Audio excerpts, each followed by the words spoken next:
Subscribe کیجیے ہمارے channel نور رضا کو اور بیل آئیکن کو پریس کیجیے جس سے آپ کو ہماری نیو ویڈیو کی نوٹیفیکیشن ملتی رہے۔ اللہ کے رسول علیہ الصلاۃ والتسلیم نے ایک دن فتنوں کا ذکر فرمایا کہ میرے بعد فتنے کا دور آئے گا اور فتنے بپا ہوں گے، اور پھر عثمان غنی بیٹھے تھے، ان کے کندھے پہ ہاتھ رکھ کے کہا اس فتنے کے اندر یہ شخص شہید کیا جائے گا اور یہ حق پر ہوگا۔ پھر فرمایا عثمان، جب فتنے کا دور آئے اور لوگ تیری خلافت کی قمیص کو اتارنا چاہیں اس وقت تم شہادت کو گوارا کر لینا، لیکن فتنہ کرنے والوں کو جو ہے وہ موقع نہ دینا کہ وہ خلافت کی قمیص کو تار تار کرے۔ اور پھر سیدنا عثمان غنی رضی اللہ تعالیٰ عنہ کو 40 دن تک ان کے گھر میں محصور رکھ کر، کتنے دن تک؟ 40 دن تک، جس نے اتنی قربانیاں دی تھی، صرف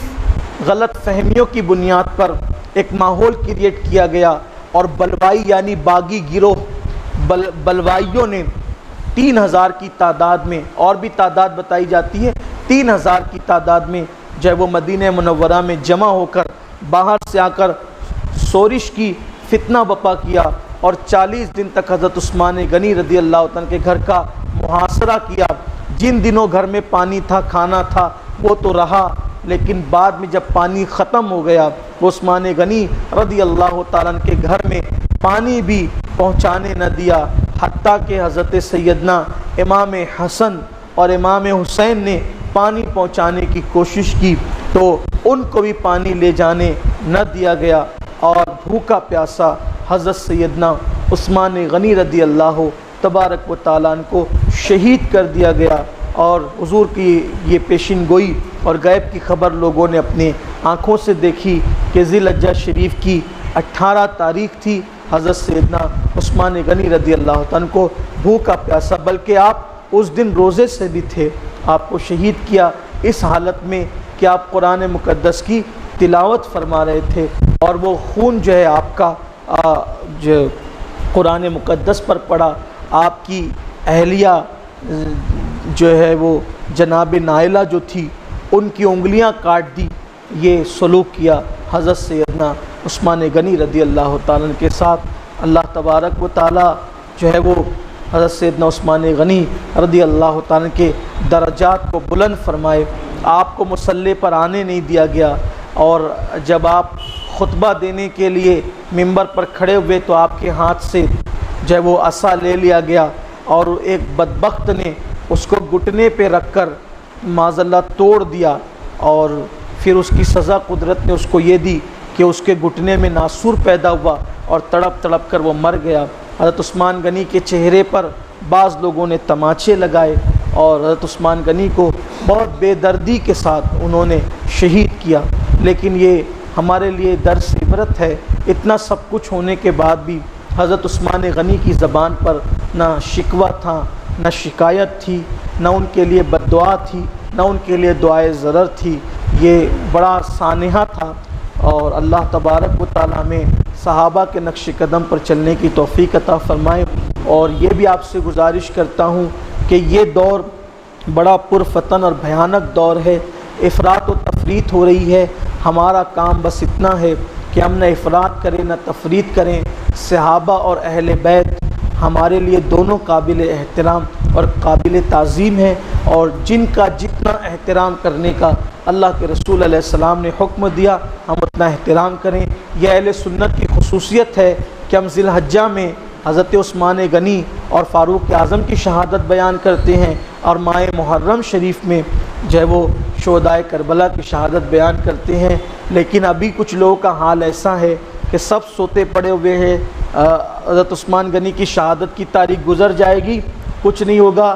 فاروق اعظم کی شہادت کی تاریخ گزر جائے گی، کچھ نہیں ہوگا، اور جب محرم شریف آئے گا امام علی مقام کے فضائل پڑھنے کے دن تو اس وقت عظمت صحابہ کا جلسہ صرف اس بنیاد پر کیا جائے گا کہ معاذ اللہ حضرت امام علی مقام کے ذکر کو جو ہے وہ روکنے کی کوشش کی جائے۔ یہ بدعقیدہ جماعتوں کی طرف سے چند سالوں سے مسلسل ہو رہا ہے، اور اہل سنت کو اس پر بڑی تکلیف ہے کہ آپ سے ہماری گزارش ہے کہ آپ ایسا کیوں نہیں کرتے کہ شہادت عثمان غنی کی تاریخ پر آپ حضرت عثمان غنی کے فضائل پڑھیں، فاروق اعظم رضی اللہ عنہ کی شہادت پر آپ فاروق اعظم رضی اللہ عنہ کے فضائل پڑھیں، اور جب امام علی مقام کی باری آئے، اگر آپ کی قسمت نہیں پڑھنے کی نہ پڑھیں، لیکن قوم کو اس طریقے سے جو ہے وہ، کیونکہ آپ نے تو عادت ہی بنا رکھی ہے کہ جب فضائل مصطفیٰ جان رحمت پڑھنے کا وقت آتا ہے تو آپ وہاں پھر غائب ہو جاتے ہو، میلاد منانے کو منع کر دیتے ہو، اور اس کے بعد جب پھر فتنہ بپا کرنے کا وقت آتا ہے تو کوئی نہ کوئی عنوان لے کر چلے آتے ہو۔ گزارش ہے کہ اس وقت امت اور بالخصوص ہندوستان میں ہم اس بات کے متحمل نہیں ہے کہ کوئی دین کے نام پر فتنہ کیا جائے۔ امت کو منتشر ہونے سے بچانا اس وقت ہر ایک کی ذمہ داری ہے، کیونکہ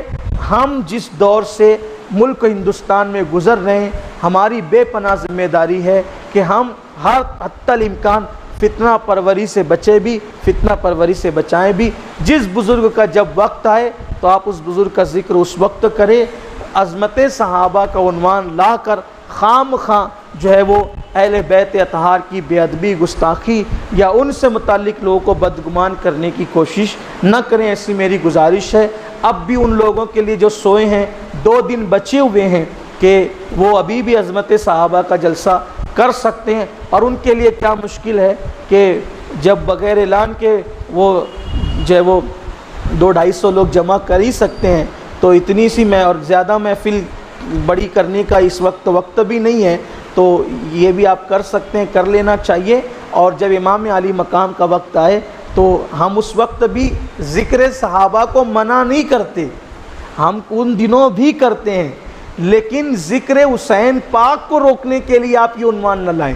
ورنہ آپ میری بات کا غلط مطلب نہ لیں۔ میں یہ نہیں کہہ رہا کہ اس وقت ذکر صحابہ نہ کریں، ہم تو اہل سنت اس وقت بھی کرتے ہیں، بلکہ اہل سنت و جماعت کی اکثر محفلیں پہلے یہ دن سے شروعات ہی ہوتی ہے، رسول اللہ سے، صدیق اکبر سے، فاروق اعظم سے، عثمان غنی سے، مولا علی سے، اور اگر الگ ترتیب یہ عنوان نہ بھی ہوں تو بیچ بیچ میں ہمارے یہاں تو ذکر صحابہ آتا ہی ہے، بلکہ ہماری تو طبیعت یہ ہے کہ ذکر اہل بیت ذکر صحابہ کے بغیر مکمل نہیں ہوتا، اور ذکر صحابہ ذکر اہل بیت کے بغیر مکمل نہیں ہوتا، ہماری تو طبیعتیں یہ ہے۔ لیکن آپ سے گزارش ہے خدا را آپ ایسا نہ کریں، کوئی فتنہ بپا نہ کریں، اس لیے کہ اس وقت ہندوستان میں ہم اس بات کے متحمل نہیں ہیں، یا حالات ایسے نہیں ہیں۔ اللہ تعالیٰ سب کو توفیق نصیب فرمائے، زیادہ حق پر اللہ